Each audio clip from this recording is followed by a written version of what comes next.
मानिसहरू सधैँ भन्छन् आफ्नो पर्सनालिटी सुधार, आफूमा काम गर, कम्युनिकेसन सुधार। तर असली प्रश्न के हो भने कसरी? यो कुरा धेरैले स्पष्ट रूपमा बताउँदैनन्।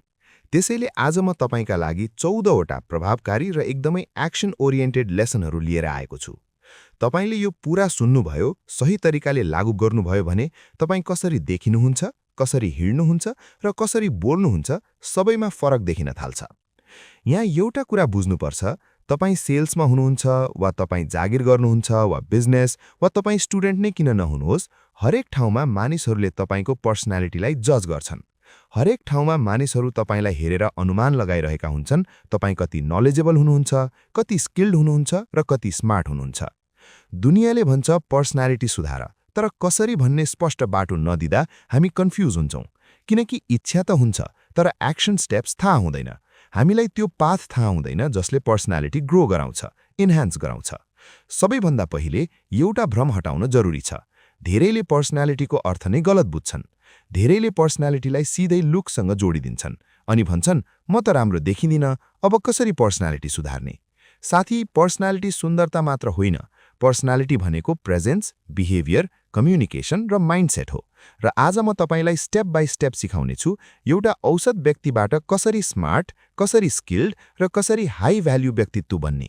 यी 14 लेसनहरू मैले बेसिकदेखि एडभान्स अर्डरमा मिलाएर राखेको छु। त्यसैले सबै लेसन क्रमसँगै हेर्नुहोस्, सुन्नुहोस्, किनकि यसरी नै तपाईले क्रिटिकल कुरा मिस नगरी सिक्न सक्नुहुन्छ। यदि अहिले समय छैन भने यो भिडियो सेभ गरेर फुर्सदमा सुरुबाट अन्त्यसम्म पूरा गर्नुहोस्। पूरा गरेपछि तपाईं आफै भन्नुहुन्छ, यो त काम लाग्यो। तपाईले मलाई धन्यवाद दिनुहुनेछ। लेसन 1, उपस्थिति बढाउनुहोस्। धेरै मानिसको पहिलो गल्ती पर्सनालिटी इक्वल्स लुक्स भन्ने सोच, तर होइन, पर्सनालिटी इक्वल्स प्रेजेन्स हो। तपाईं जहाँ जानुहुन्छ, कुन एनर्जी लिएर जानुहुन्छ, त्यो रुममा तपाईंको ऑरा कस्तो हुन्छ, यही प्रेजेन्स हो। उपस्थिति सुधार्ने 4 उपायहरू। उपस्थिति सुधार्ने उपायहरू: ठाडो र स्थिर हिँड्नुहोस्, न धेरै छिटो न धेरै ढिलो। स्पष्ट र आत्मविश्वासपूर्ण आवाजमा बोल्नुहोस्, शब्द ननिल्नुहोस्, हतार नगर्नुहोस्। अनुहारमा स्वाभाविक मुस्कान राख्नुहोस्, न त नक्कली हाँसो न त सधैँ गम्भीर अनुहार। पहिले आँखामा आँखा जुडाउनुहोस् र पछि सन्तुलित मुस्कान। यी 4 कुरा अपनाउँदा तपाईं तुरुन्तै हाई भ्याल्यु व्यक्ति जस्तो देखिनुहुन्छ। Lesson 2, behaviour. High value personality luxury होइन, यो बिहेभियर प्याटर्न हो। छिटो रियाक्ट नगर्नुहोस्। अचानक केही भयो भन्दैमा प्यानिक, रिस वा अति उत्साहित जुनसुकै एक्सट्रिम्स कम गर्नुहोस्। रेस्पोन्स सधैँ मेजर्ड राख्नुहोस्। अटेन्सन मागेर नहिड्नुहोस्। मेरो कुरा सुन, मेरो जोकमा हाँस, म नै सेन्टर बनू, यस्तो बिहेभियरले आकर्षण होइन, उल्टो लो भ्याल्यु वाइब दिन्छ। तपाईं जति अरूलाई अटेन्सन दिनुहुन्छ, त्यति नै तपाईंलाई पनि अटेन्सन फर्किन्छ। टाइम र पङ्क्चुअलिटी रेस्पेक्ट गर्नुहोस्। हाई भ्याल्यु व्यक्तिले आफ्नै समय र अरूको समय दुवैको कदर गर्छन्, न ढिलो गर्छन् न ढिलाइ सहन्छन्। ओभर शेयर नगर्नुहोस्। सबै कुरा सबैलाई बताउनु हाई भ्याल्यु होइन। Mystery equals magnetism. जहाँ सबैका लागि उपलब्ध हुन्छ, त्यहाँ टेकन फर ग्रान्टेड हुने सम्भावना बढ्छ र आवश्यक ठाउँमा नो भन्न पनि सिक्नुहोस्। Lesson 3, high value communication. पर्सनालिटीको ठूलो हिस्सा 60% भाग कम्युनिकेसन हो। कम्युनिकेसन कन्ट्रोलमा आयो भने बस्ने, उठ्ने, बोल्ने टोन सबैमा शक्ति आउँछ। स्टेटमेन्ट्समा बोल्नुहोस्, क्वेश्चन्समा होइन। Maybe we can do this भन्दा यो नै हामीले गर्नुपर्ने कुरा हो भन्ने क्ल्यारिटी र फर्मनेस राख्नुहोस्। स्टेटमेन्ट्सले अथोरिटी बनाउँछ। वीक वर्ड्स रिप्लेस गर्नुहोस्।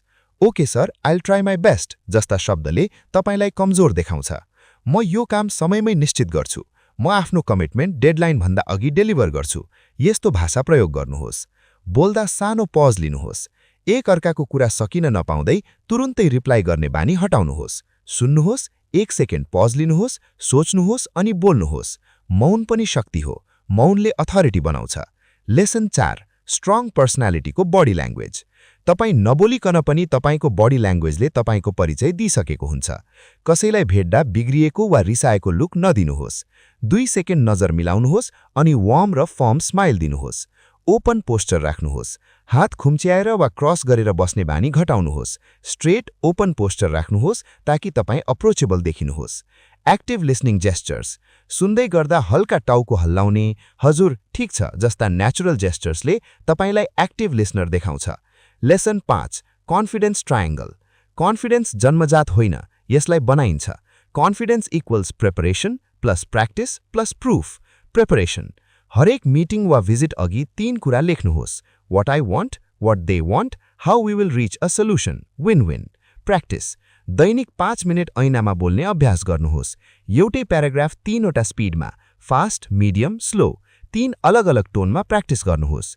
प्रुफ, अचिभमेन्ट्स, सानो सानो विन्स नोट गर्नुहोस्। अचिभमेन्ट्स ट्र्याक गर्दा कन्फिडेन्स बढ्छ, कन्फिडेन्स बढ्दा पर्सनालिटी शाइन गर्छ। लेसन 6, मानसिक मजबुती र भावनात्मक नियन्त्रण। पर्सनालिटीको ब्याकबोन भनेको माइन्डसेट हो। इमोसनली अनस्टेबल हुँदा बडी ल्याङ्ग्वेज, कम्युनिकेसन, ड्रेसिङ सबैमा देखिन्छ। 5 सेकेन्ड रुल, कुनै पनि रियाक्सन अघि 5 सेकेन्ड रोकिएर सोच्नुहोस्। सबै कुरा पर्सनल नलिनुहोस्। हाई भ्याल्यु मानिसहरू साना कुरामा धेरै परेशान हुँदैनन्। लेसन 7, ग्रुमिङ, राम्रो कपडाले पर्सनालिटी बढाउँछ कि नबढाउला, तर खराब कपडाले पर्सनालिटी घटाउँछ पक्का। सिचुएसन अनुसार ड्रेस गर्नुहोस्।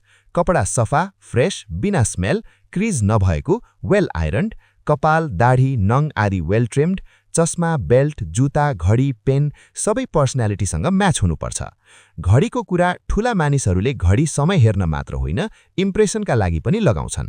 त्यसैले एउटा राम्रो घडी र एउटा राम्रो पेनमा इन्भेस्टमेन्ट गर्नुहोस्। कमजोर क्वालिटीको पेनले पनि अथोरिटी तल जान सक्छ। लेसन 8, आइडेन्टिटी, पर्सनालिटी तब बदलिन्छ जब तपाईको आइडेन्टिटी बदलिन्छ। आइडेन्टिटी ग्रो भयो भने पर्सनालिटी अटोमेटिकली ग्रो हुन्छ। दैनिक आफैलाई भन्नुहोस्, म कन्फिडेन्ट मान्छे हुँ। दैनिक एउटा सानो च्यालेन्ज लिनुहोस्, 5 मिनट भए पनि अचिभमेन्ट फिल हुने। फिटनेस, लर्निङ, रिलेसनसिप, कुनै पनि क्षेत्रमा। पहिचान बदलेदा पर्सनालिटी बदलिन्छ।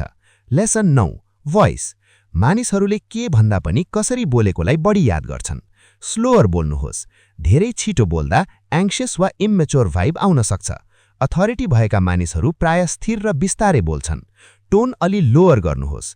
अप्रुभल सिक गर्दा प्राय टोन माथि जान्छ। अथोरिटी डिमान्ड गर्दा टोन र बेस नेचुरली तल आउँछ। बेली ब्रिदिङ अभ्यास गर्नुहोस्। भोइस जेनेटिक्स मात्र होइन, ट्रेन हुन्छ। Lesson 10, social intelligence, high personality मानिसहरू स्मार्ट मात्र होइन, सेल्फ अवेयर र सोशल अवेयर हुन्छन्। एनर्जी एड्याप्ट गर्नुहोस्। अफिस, कोर्ट, क्लायन्ट, हरेक ठाउँको एनर्जी फरक हुन्छ। आफू कडा नबन्नुहोस्। म्याच फर्स्ट, लिड लेटर, पहिले सामनेको बडी ल्याङ्ग्वेज वा एनर्जी मिरर गरेर कम्फर्ट र ट्रस्ट बनाउनुहोस्। त्यसपछि लिड गर्न सुरु गर्नुहोस्। लेसन 11, बाउन्ड्रिज रेस्पेक्ट गर्नुहोस्। जहाँ बाउन्ड्रिज छैन त्यहाँ पर्सनालिटी विक हुन्छ। जे सम्भव छैन स्पष्ट नसक्ने भन्नुहोस्। घुमाएर बोल्दा इमेज कमजोर हुन्छ। आज नभए भोलि सत्य बाहिर निस्किन्छ, इम्प्रेसन डाउन हुन्छ। आफ्नो समय सुरक्षित गर्नुहोस्। तपाई फ्री हुनुहुन्छ भनेर अरूले फिल गर्नु हुँदैन।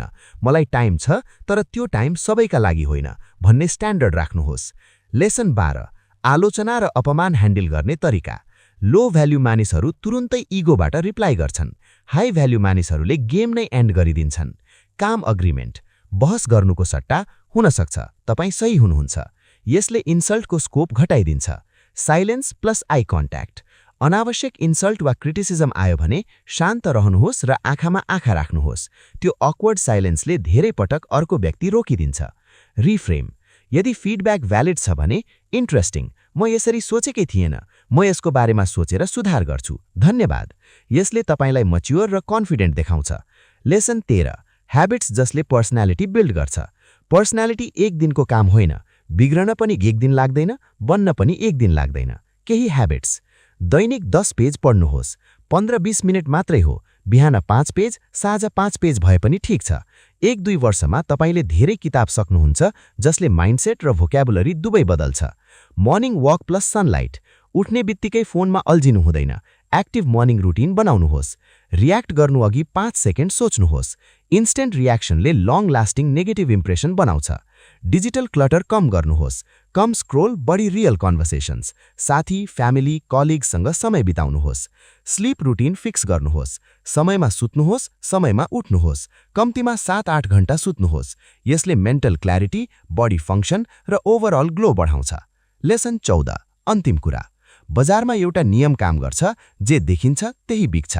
यो केवल उखान होइन, धेरै ठाउँमा यो तथ्य जस्तै काम गर्छ र हामी सबैलाई कहीँ न कहीँ आफूलाई प्रस्तुत गर्नै पर्छ। Interview, client meeting, networking, relationship, leadership, जहाँ पनि। यदि यो भिडियो तपाईलाई उपयोगी लाग्यो भने यसलाई सेभ गर्नुहोस् र तपाईलाई कुन लेसन सबैभन्दा प्रभावकारी लाग्यो वा तपाईँ कुन पार्टमा कमजोर महसुस गर्नुहुन्छ त्यो आफ्नो नोटमा लेख्नुहोस् र त्यहीँबाट काम सुरु गर्नुहोस्। धन्यवाद।